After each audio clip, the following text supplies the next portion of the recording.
Question तो land labour हो गया। कैपिटल की हिंदी होती है पूंजी, और पूंजी से सीधा मतलब ये हुआ कि एक मानव निर्मित संसाधन, मतलब एक फिजिकल रिसोर्स है जो मैन मेड रिसोर्स है, उसको हम लोग कैपिटल कहते हैं। Capital has got a beautiful feature that it can by any other resource which is required for the process of production. You can buy machinery from it, you can buy land for yourself, you can buy raw materials for yourself, you can meet all the other expenses required for running and establishing a business. तो जब आप capital कहते हैं तो capital का मतलब हो गया रिसोर्स, मॉनेटरी रिसोर्स, जिससे आप एक बिजनेस को एस्टैब्लिश करते हैं और आप उसको चलाते हैं। आप जब कैपिटल कहते हैं तो कैपिटल एक स्टॉक कॉन्सेप्ट को रिप्रेजेंट करता है। कैपिटल जो है वो एक स्टॉक कॉन्सेप्ट को रिप्रेजेंट करता है। स्टॉक कॉन्सेप्ट को रिप्रेजेंट करने का मतलब आप इसको एक पर्टिकुलर पॉइंट ऑफ टाइम पे मेजर कर सकते हैं कि आपने 1 जनवरी को कितना पैसा लगाया, आपने 30 जून को कितना पैसा लगाया। तो इस तरीके का जो कॉन्सेप्ट है ये स्टॉक कॉन्सेप्ट है। कैपिटल जब तक आप इन्वेस्ट नहीं करेंगे तब तक आपके लिए प्रॉफिट जनरेट नहीं होगा। Capital helps you in generating profit, simple. अब अगर हम लोग बात करें कैपिटल की के बारे में, और तो capital leads to capital formation. Capital से कैपिटल फॉर्मेशन होता है। कैपिटल फॉर्मेशन की हिंदी होती है पूंजी निर्माण। अब ये कैपिटल फॉर्मेशन क्या है? कैपिटल फॉर्मेशन का मतलब हुआ कि जब आपने शुरू में पैसा इन्वेस्ट किया, जब आपने शुरू में पूंजी लगाई, तो पूंजी के निवेश करने से आपके पास प्रॉफिट जनरेट होता है। उस प्रॉफिट का या उस इनकम का कुछ पार्ट जो आप सेव करते हैं, और फिर उस सेविंग्स का कुछ हिस्सा जिसको आप मतलब प्रोडक्शन प्रोसेस में दोबारा से लगा देंगे, तो उसको हम लोग कहते हैं capital formation. Capital formation means that part of the savings which have been reinvested in the process of production, which have been reinvested in the process of क्या प्रोडक्शन। मतलब आपने जो कैपिटल शुरुआती पूंजी लगाई, उस पूंजी के निवेश करने से आपके पास कुछ इनकम जनरेट होगा, कुछ प्रॉफिट जनरेट होगा। उस प्रॉफिट का कुछ पार्ट या कुछ उस इनकम का कुछ पार्ट आप सेव करेंगे। वो पार्ट जिसको आपने सेव किया, उस पार्ट को आप अगर प्रोडक्शन के प्रोसेस में दोबारा से इन्वेस्ट कर देंगे, तो इसको हम लोग कहते हैं कैपिटल फॉर्मेशन। और कैपिटल फॉर्मेशन करने के लिए आप अकेले कुछ नहीं कर सकते। An individual can not form the capital when you are talking about the entire economy. इसके लिए आपको एक सिस्टम चाहिए, इसके लिए आपको बैंक्स चाहिए, इसके लिए आपको फाइनेंशियल इंस्टीट्यूशंस चाहिए, जो अलग अलग जगहों पर अलग अलग तरीके से अलग अलग लोगों से करें। पहले कलेक्शन ऑफ सेविंग्स हो, और कलेक्शन ऑफ सेविंग्स के बाद फिर उसका मोबिलाइजेशन ऑफ सेविंग्स हो, चैनलाइज किया जाए, ताकि और ये इंश्योर किया जाए कि जो सेविंग्स जा रही है इकोनॉमी में, री इन्वेस्ट हो रही है, उसको हम लोग प्रोडक्टिव जगह पे लगाएं। तो इसको आप कैपिटल फॉर्मेशन कहते हैं। और छोटी इकोनॉमी हो, बड़ी इकोनॉमी हो, डेवलपिंग इकोनॉमी हो, डेवलप्ड इकोनॉमी हो, जब तक कैपिटल फॉर्मेशन नहीं होगा तब तक आप एक इकोनॉमी के इकोनॉमिक साइकिल को और ग्रोथ प्रोसेस को या ग्रोथ इंजन को आप इंश्योर नहीं कर सकते। तो अगर ये कहा जाए कि capital formation is recognised as a growth engine of any economy, तो it will not be an exaggeration। ये एक exaggeration नहीं होगा। तो अब इसके बाद क्या है कि कैपिटल तो आपने लगा दिया, आपके पास लैंड है, लेबर है, कैपिटल है, सब कुछ है, बहुत अच्छे वर्क फोर्स है, लैंड आपके पास बहुत अच्छा है, पूंजी बहुत ज्यादा है आपके पास, मशीन है, रिसोर्सेज है, यू हैव गॉट एवरीथिंग। लेकिन ultimately what matters, what is very important is कि that sense of entrepreneurship। entrepreneurship की हिंदी होती है उद्यमिता या साहस। तो आपके पास अगर अभी मुझे कोई बोले कि आप भाई बिजनेस करें, 1 करोड़ रुपए लगा के, 2 करोड़ रुपए लगा के आप कोई बिजनेस कर लीजिए, एक पेट्रोल पंप खोल लीजिए, तो शायद आई विल बी रिलक्टेंट, मुझसे ये काम नहीं हो पाएगा। वो इसलिए नहीं हो पाएगा क्योंकि मैं वो रिस्क अब ज़ोन में नहीं है। क्यों? क्योंकि अब आप 1 करोड़ 2 करोड़ रुपए लगाने के बाद आपको ये समझ में नहीं आ रहा कि आपको वहाँ से रिटर्न कितना होगा। तो वो एक रिस्क प्रोफाइल जो कंफर्टेबल ज़ोन है मेरे पास वो नहीं है, तो मैं शायद उस प्रपोज़ल को एक्सेप्ट ना करूँ। मुझे लग रहा है कि घर बैठे और 7, 8, 10 घंटे अगर मैं सिर्फ़ अपने दिमाग का यूज़ करूँ और लोगों से शेयर करूँ, तो मैं बड़ी आसानी से इन सारी चीज़ों में पैसा अर्न कर सकता हूँ, जो कि एक अश्योर्ड प्रॉफिट के फॉर्म में होगा। तो एंटरप्रेन्योरशिप का मतलब ये हुआ कि एक रिस्क टेकिंग एबिलिटी है। It is the ability of an individual, it is the ability of an institution, it is the ability of the government और group of institutions, group of person. Entrepreneur का मतलब ये नहीं हुआ कि केवल एक व्यक्ति। एंटरप्रेन्योर व्यक्तियों का समूह हो सकता है, एंटरप्रेन्योर एक संस्था हो सकती है, एंटरप्रेन्योर संस्थाओं का समूह हो सकता है। तो इसको हम लोग अ, एंटरप्रेन्योरशिप की कैटेगरी में रखते हैं। अब जब आप एंटरप्रेन्योरशिप कहते हैं तो एंटरप्रेन्योरशिप को आप डिफाइन कैसे करेंगे? How would you define entrepreneurship? अब ये थोड़ा समझिएगा कि आप एंटरप्रेन्योरशिप आप क्या आप में फीचर्स होगा? Who can be an entrepreneur? एक एंटरप्रेन्योर एक साहसी व्यक्ति कौन हो सकता है? तो इसका जवाब सुनिएगा, मैं आपको बता रहा हूँ। हर वो व्यक्ति, हर वो शख्स जिसके पास ये 4 फीचर्स होंगी, उनको उनको हम लोग एंटरप्रेन्योर की कैटेगरी में रखेंगे। उसके पास क्या होना चाहिए? सबसे पहला विज़न होना चाहिए। विज़न कहने का मतलब कि अगर आपने एक व्यवसाय को स्थापित करने का सोचा, तो आप उस निश्चित समय के बाद उस व्यवसाय को कहाँ देखना चाहते हैं? किस मुकाम तक देखना चाहते हैं? आपका कंपटीशन का लेवल क्या होगा? आप किस साइज़ पे अपने बिज़नेस को ग्रो होता हुआ देखना चाहते हैं? आपका सेल्स वॉल्यूम क्या होगा? आप मार्केट पेनिट्रेशन, कस्टमर शेयर आप कितना करना चाहते हैं? तो ये जो तमाम चीज़ें हैं, ये आपके विज़न को शो करता है। तो the greatest aspect to become an entrepreneur is to have some vision about things. Point number 2 says कि आपके पास एक रिस्क टेकिंग एबिलिटी होनी चाहिए। रिस्क टेकिंग एबिलिटी कहने का मतलब कि आप में जोखिम सहने की क्षमता होनी चाहिए। जोखिम सहने की क्षमता कहने का मतलब आप अ, जब बिज़नेस करते हैं, बिज़नेस में वर्तमान में आप निवेश करते हैं। आप प्रेज़ेंट में पैसा लगाते हैं, इस उम्मीद में कि भविष्य में आपको लाभ हो। लेकिन हो सकता है कि भविष्य में आपको लाभ ना हो, परिस्थितियाँ अ, अनुकूल ना हो, परिस्थितियाँ प्रतिकूल हो सकती हैं, एडवर्स सर्कमस्टेंसेस हो सकता है। तो you must be ready to bear those uh, र losses arising out of those uncertainties, unfavorable conditions. So that ability of bearing the risk is is another very important feature of an entrepreneur. Point number 3 says कि यहाँ पे आपके पास एक organising skill होना चाहिए।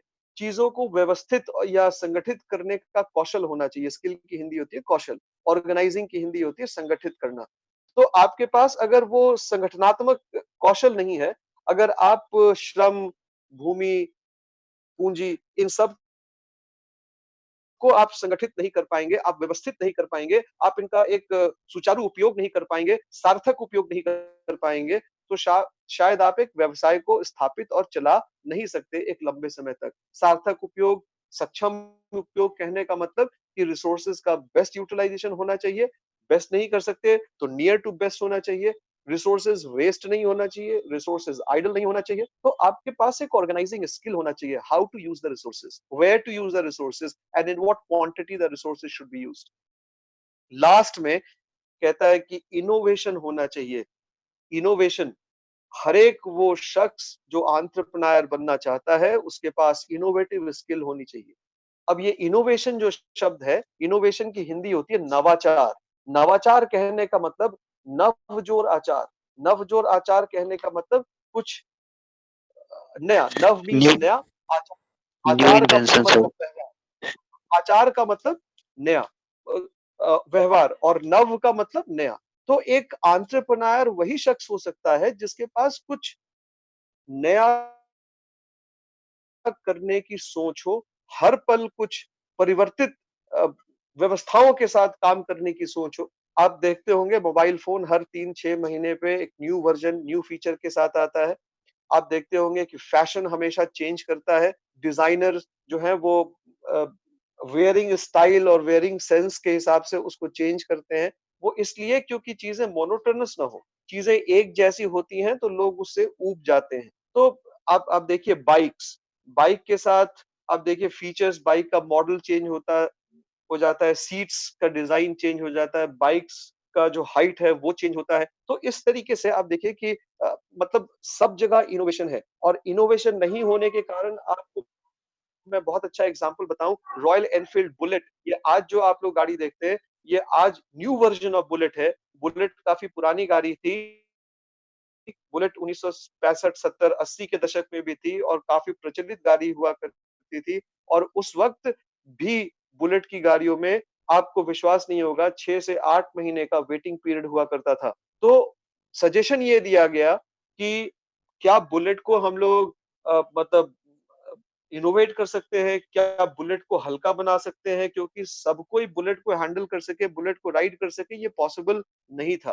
तो लेकिन हुआ क्या कि बुलेट वालों ने कहा कि भाई हम लोगों के पास कोई ज़रूरत नहीं है, हम लोगों को इनोवेट करने की कोई ज़रूरत नहीं है, हमारा प्रोडक्ट बहुत अच्छा है, हमारा प्रोडक्ट मिक्स अच्छा है, कंज्यूमर के पास हाई डिमांड है, इसलिए हमको चेंज करने की ज़रूरत नहीं है। लेकिन वो जो रिजिडनेस था उस कंपनी का, उस कंपनी ने उस रिजिडनेस की वजह से अपना मार्केट शेयर खो दिया, अपनी पहचान खो दी, and it was replaced by Honda. Hero Honda की गाड़ी आ गई। उस समय टीवीएस, यामाहा की गाड़ी आ गई जो काफी स्लीक हुआ करती थी, जो इजी टू हैंडल हुआ करती थी, जिसके पास माइलेज ज्यादा हुआ करता था। तो इस तरीके से आपने देखा कि इनोवेशन इनोवेशन का मैं और एक बहुत बढ़िया एग्जांपल बताऊं, आपने रेनबैक्सी का नाम सुना होगा, एक फार्मास्यूटिकल कंपनी हुआ करती थी जिसको आज की सन सन फार्मास्यूटिकल्स ने टेक ओवर कर लिया और उसके साथ मर्ज हो गया। और रेनबैक्सी की एक दवा जो काफी प्रचलित है, रिवाइटल। तो रिवाइटल रेनबैक्सी की काफी पॉपुलर दवा हुआ करती थी, जो कि अब सन फार्मा कंपनी में चली गई। तो रेनबैक्सी में एक केमिस्ट हुआ करते थे, और वो केमिस्ट काफी पॉपुलर थे क्योंकि the-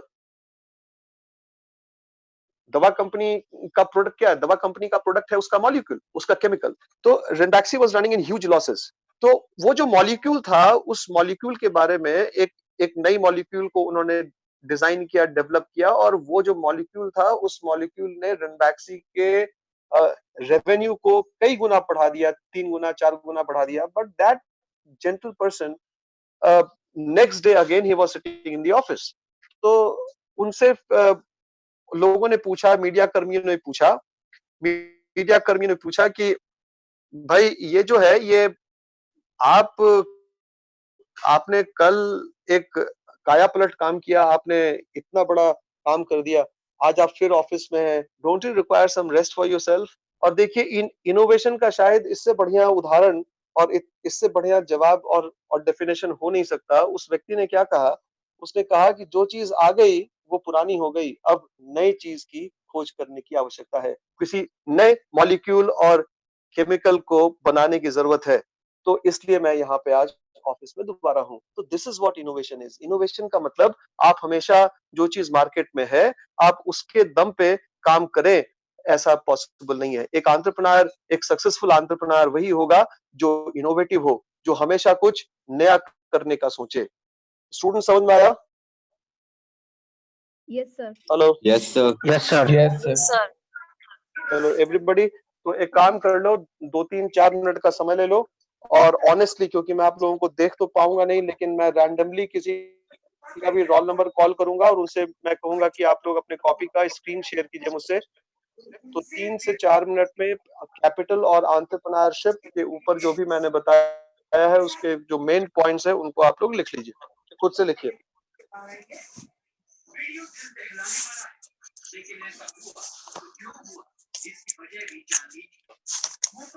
Yes, sir. Yes, sir. क्या जी? Yes, आ sir. रहा है? Yes, sir. लिख रहे हैं। Yes, sir. अब बैच 2 वाले स्टूडेंट्स जो लोग हैं जिनका वाइवा नहीं हुआ था, मैनेजरियल इकोनॉमिक्स का, उनका वाइवा का डेट अलॉट कर दिया जाएगा और उस टाइम पे वो लोग आके दे देंगे। सुन रहे हैं बैच 2 वाले लोग? Yes, sir. ठीक, जल्दी लिखो, फिर हम स्क्रीन शेयर करने के लिए बोलेंगे। सब चोरी पकड़ा जाएगा तुम। बैच 2।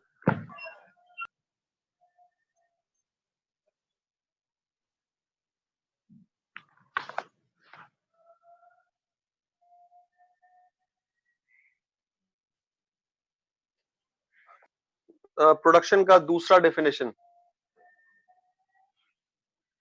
कॉपी निकालो और लिखो।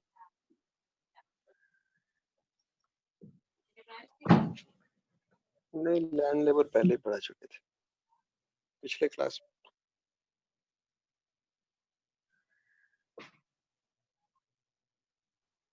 Production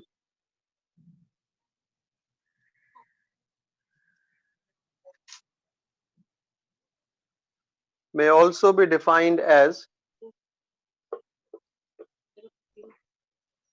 production may also be defined as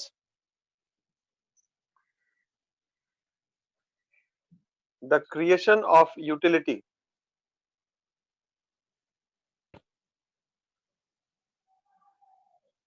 may also be defined as the creation of utility, full stop.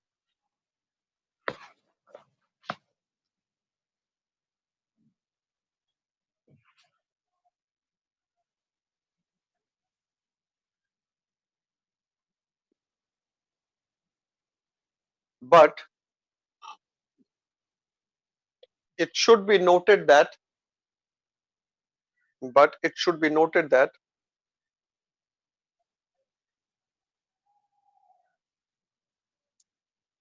while creating utility,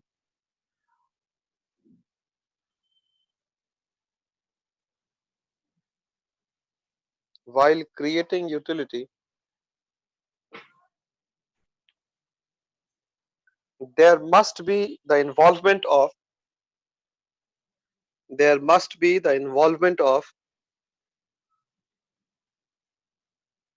money. There must be the involvement of money, full stop.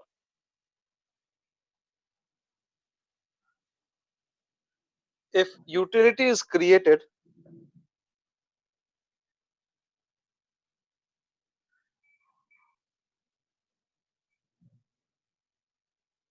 by an activity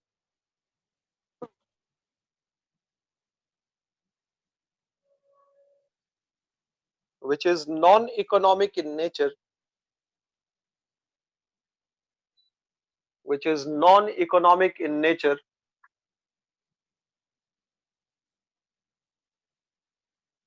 comma,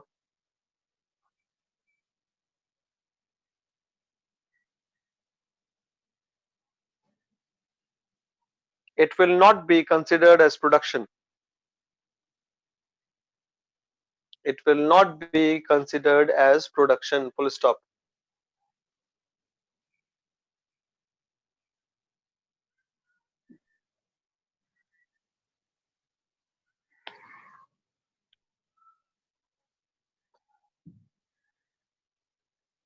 paragraph change कीजिएगा। Utility may be created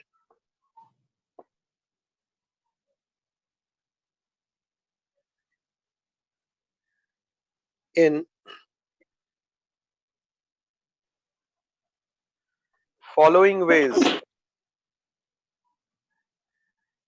Utility may be created in following ways.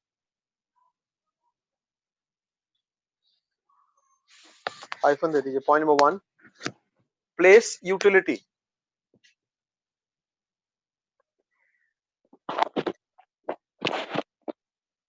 Point number 2,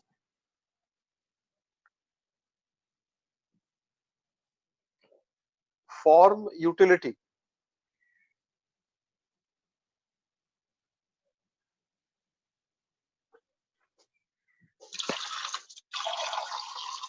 Point number 3, time utility.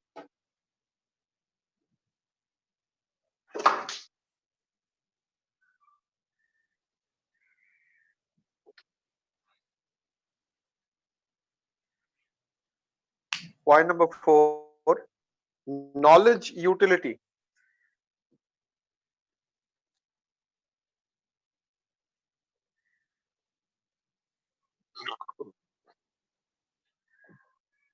And point number 5,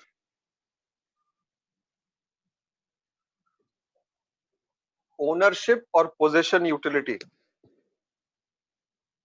Ownership or possession, POSSESSION, possession utility, full stop.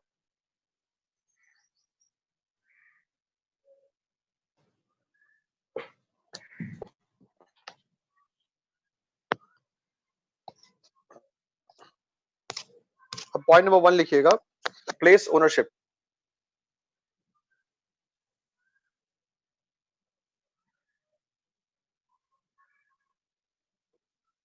Utility may be added. Utility may be added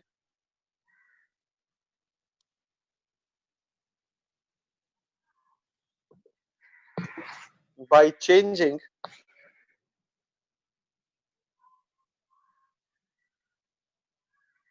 the place of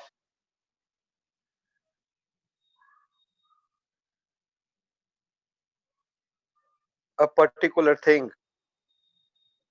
By changing the place of a particular thing.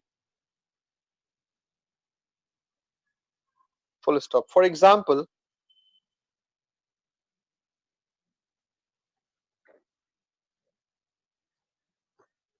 fruits in an orchard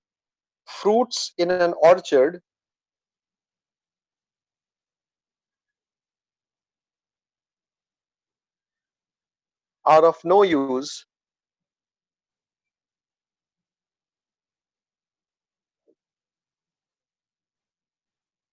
or have no economic value.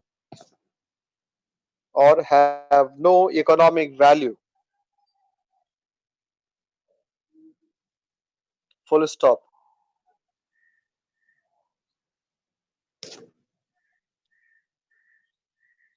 The moment they are plugged, PLUCKED, the moment they are plugged,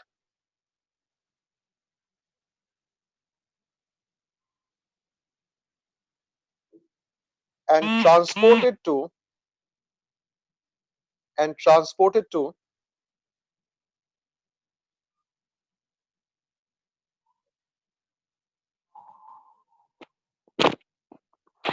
market, the fruit market,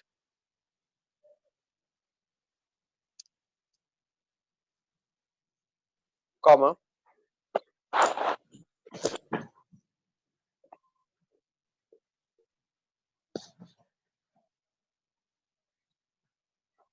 they acquire economic value.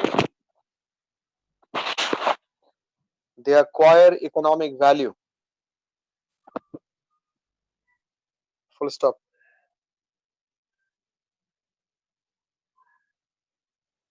They acquire economic value. Full stop.